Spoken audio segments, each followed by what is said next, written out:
Okay, so this is part three. As in the last couple parts, I showed how to do the ceiling in this steam room, and also how I install the mud and the drain for this shower floor. Now that I've got the mud in, I'm going to install the Kerdi Membrane and the Kerdi-Band to make it completely waterproof.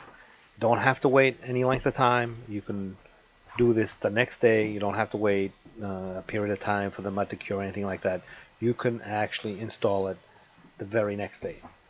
So, as you always, use an unmodified Thinset when you're going over concrete, which mud is basically a porous kind of concrete.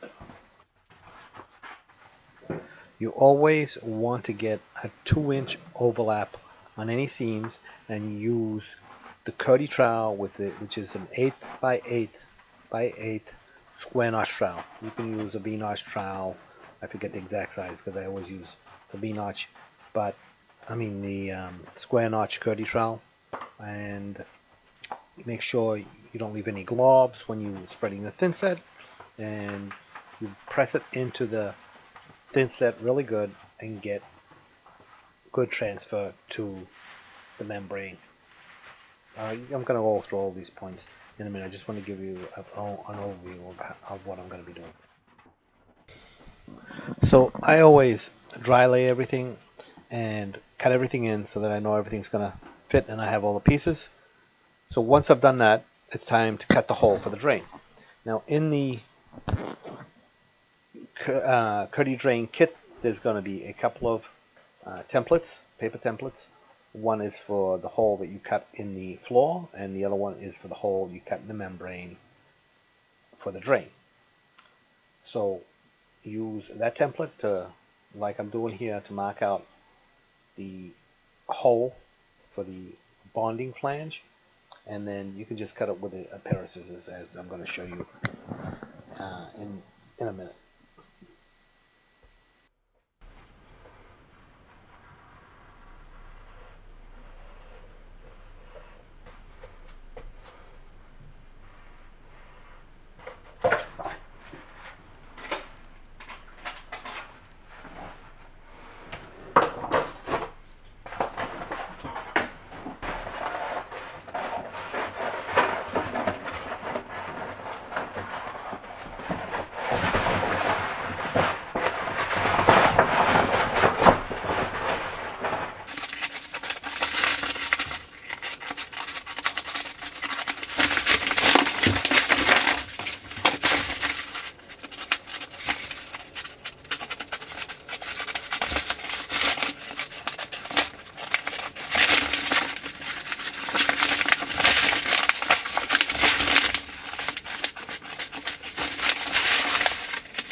Okay, so once I got it cut out, I'm going to put it back into place and line everything up, and then I'm going to fold it back and cement it down.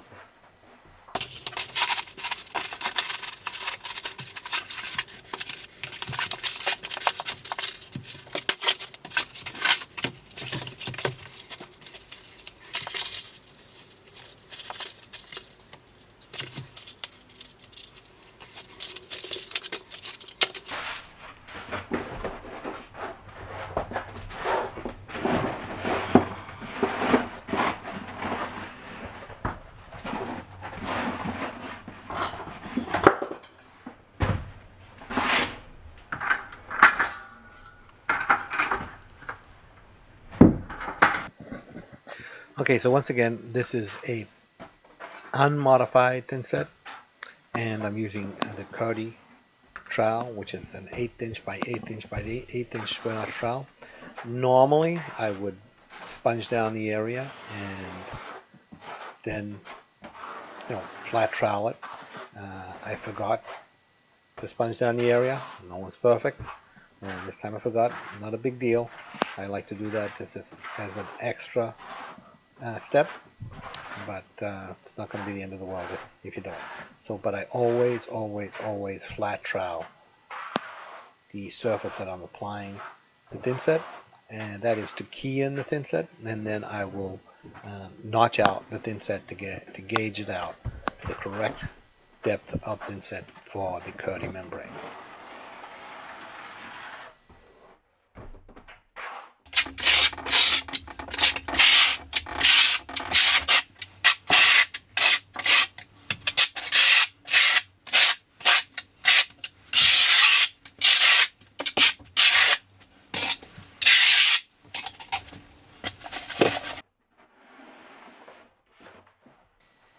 So I'm going to roll the membrane back into the thin set, and here I'm using excuse me, a float to push the membrane into the thin set and get the transfer of thin set to the membrane. And you want to use something that's not going to damage the material, the Kerdi membrane. I will also go over this with a pie knife carefully. You don't want to put a rip or a tear in the membrane, because then you get a leak. So you want to just make sure you push it in good.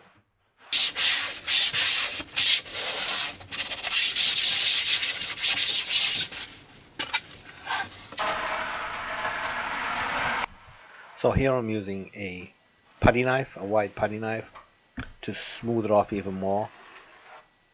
You want to be very careful that you don't rip the membrane or put a hole in it.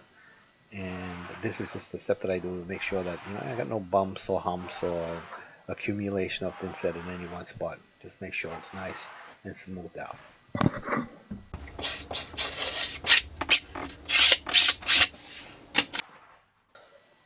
Now, because this shell floor was wider than the actual membrane, I'm piecing it in. I'm just using some scraps of Kerdi membrane, and I'm going over the thin set and making sure that I get a 2-inch overlap at the seams in all directions.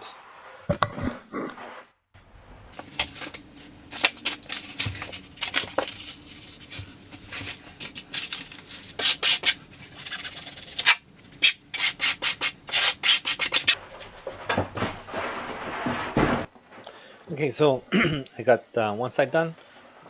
Fold back the other side and do exactly the same thing, making sure I get good coverage of the membrane and good transfer.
So in the corners here, I'm going to use the prefabricated corners that come with the drain kit. In the drain kit, you're going to get 4 inside corners and 2 outside corners.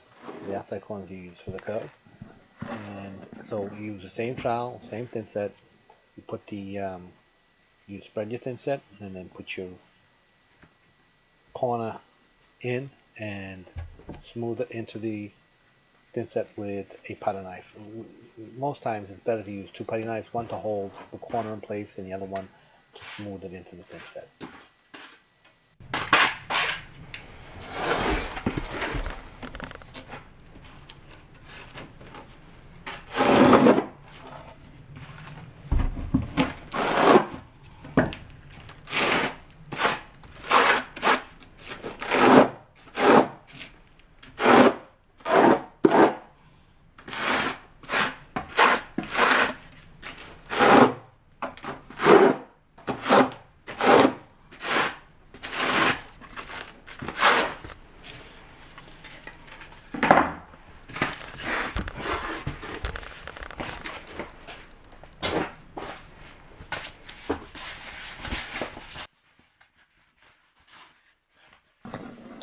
The order which you do these steps does not matter. You can put your corners in first and then put the Kerdi-Band, or you can put the Kerdi-Band and then do the corners. Doesn't matter which way you do it.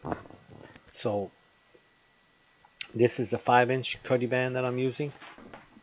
If you wanted to, you could even put the corners and Kerdi-Band in before you put your membrane on the shower floor. Does not matter. As long as there's a 2-inch overlap, you can put them in any order you like. When you cut your piece of Kerdi-Band for the length, you don't have to go all the way into the corner. You just always need to have a 2-inch overlap. So going all the way into the corner is going to give you more buildup. So just stay right where the corner on the floor part starts, and that'll give you actually more than 2-inch overlap.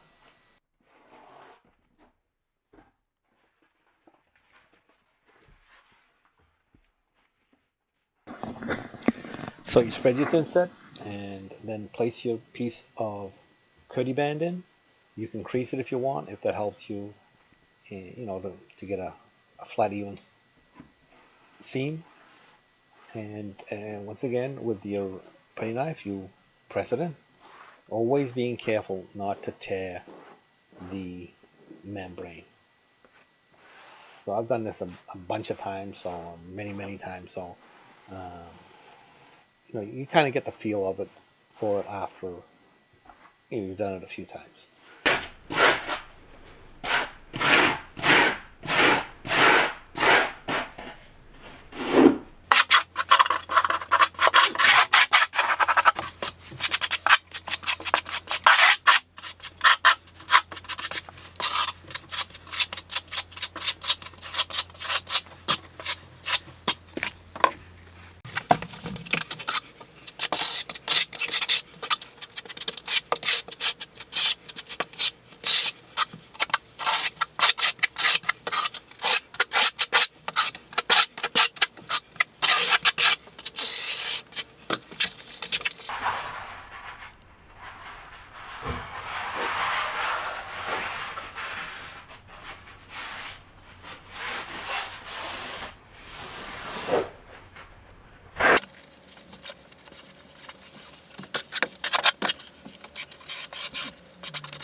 So just because I have a double layer of Kerdi-Band, I'm using a little thinset to feather it out so I get a nice smooth transition, because it's going to be small tile on the floor. It's actually going to be river rock.